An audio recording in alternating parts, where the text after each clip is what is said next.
Untouchable is a novel by Mulk Anand published in 1935. The novel established Anand as one of India's leading English authors. The book was inspired by his aunt's experience when she had a meal with a Muslim woman and was treated as an outcast by her family. The plot of this book, Anand's first, revolves around the argument for eradicating the caste system. It depicts a day in the life of Baka, a young sweeper, who is untouchable due to his work of cleaning latrines. Mulk Anand, 12 December 1905 to the 28th of September 2004, was an Indian writer in English, recognized for his depiction of the lives of the poorer castes in traditional Indian society. One of the pioneers of Indo-Anglian fiction, he, together with R.K. Narayan, Ahmad Ali and Raja Rao, was one of the first India-based writers in English to gain an international readership. Anand is admired for his novels and short stories, which have acquired the status of classics of modern Indian English literature. They are noted for their perceptive insight into the lives of the oppressed and for their analysis of impoverishment, exploitation and misfortune. He became known for his protest novel Untouchable 1935, followed by other works on the Indian poor such as Coolie 1936 and Two Leaves in a Bud 1937. He is also noted for being among the first writers to incorporate Punjabi and Hindustani idioms into English, and was a recipient of the civilian honor of the Padma Bhushan. The book was first published in 1935. Later editions carried a foreword written by E.M. Forster. In 2004, a commemorative edition including this book was launched by Indian then Prime Minister Manmohan Singh. Summary. Set in the North Indian cantonment town Bulisha, Untouchable presents a day in the life of a young Indian sweeper named Baka. The son of Laka, head of all of Bulisha's sweepers, Baka is intelligent but naive, humble yet vain. Over Baka's day, various major and minor tragedies occur, causing him to mature and turn his gaze inward. By the end of the novel, Anand makes a compelling case for the end of untouchability because it is an inhumane, unjust system of oppression. He uses Baka and the people populating the young man's world to craft his argument. Baka's day starts with his father yelling at him to get out of bed and clean the latrines. The relationship between the father and son is strained, in part due to Baka's obsession with the British, in part because of Baka's laziness. Baka ignores his father but eventually gets up to answer the demands of a high-caste man that wants to use the bathroom. This man is Charat Singh, a famous hockey player. At first, Singh also yells at Baka for neglecting his cleaning duties. However, the man has a changeable personality. It isn't long before he instructs Baka to come to see him later in the day so he can gift the young sweeper with a prized hockey stick. An overjoyed Baka agrees. High on his good fortune, he quickly finishes his morning shift and hurries home, dying of thirst. Unfortunately, there is no water in the house. His sister Sohini offers to go fill the water bucket. At the well, Sohini must wait behind several other outcasts also queued up. Also waiting for water is Galabo, mother of one of Baka's friends and a jealous woman. She hates Sohini and is just barely stopped from striking the young woman. A priest from the town temple named Pandit Kali Nath comes along and helps Sohini get water. He instructs her to come to clean the temple later in the day. Sohini agrees and hurries home with the water. Back at home, Laka fakes an illness and instructs Baka to clean the town square and the temple courtyard in his stead. Baka is wise to the wily ways of his father but cannot protest. He takes up his cleaning supplies and goes into town. His sweeping duties usually keep him too busy to go into town, and so he takes advantage of the situation by buying cigarettes and candies. As Baka eats his candies, a high-caste man brushes up against him. The touched man did not see Baka because the sweeper forgot to give the untouchable's call. The man is furious. His yelling attracts a large crowd that joins in on Baka's public shaming. A traveling Muslim vendor in a horse and buggy comes along and disperses the crowd.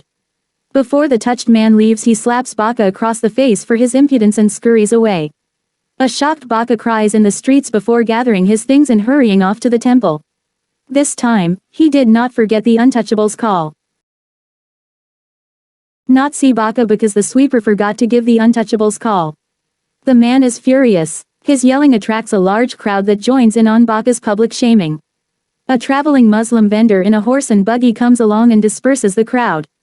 Before the touched man leaves, he slaps Baka across the face for his impudence and scurries away. A shocked Baka cries in the streets before gathering his things and hurrying off to the temple. This time, he did not forget the Untouchable's call. At the temple, a service is in full swing. It intrigues Baka, who eventually musters up the courage to climb up the stairs to the temple door and peer inside.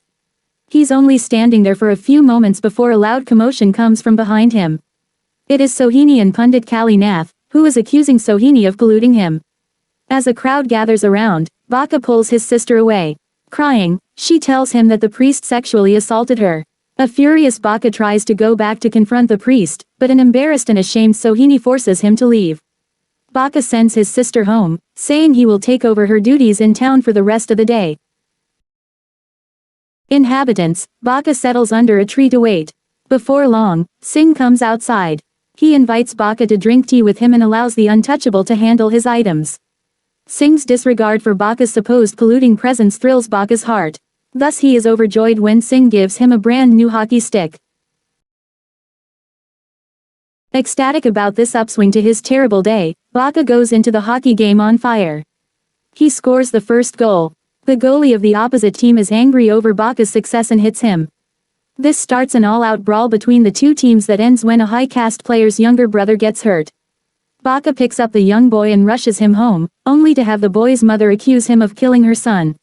The good mood destroyed, Baka trudges home, where his father screams at him for being gone all afternoon.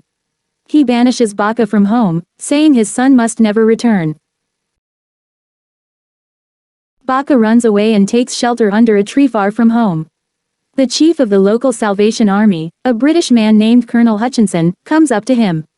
He sees Baka's distress and convinces the sweeper to follow him to the church. Flattered by the white man's attention, Baka agrees, but the colonel's constant hymn-singing quickly bores him.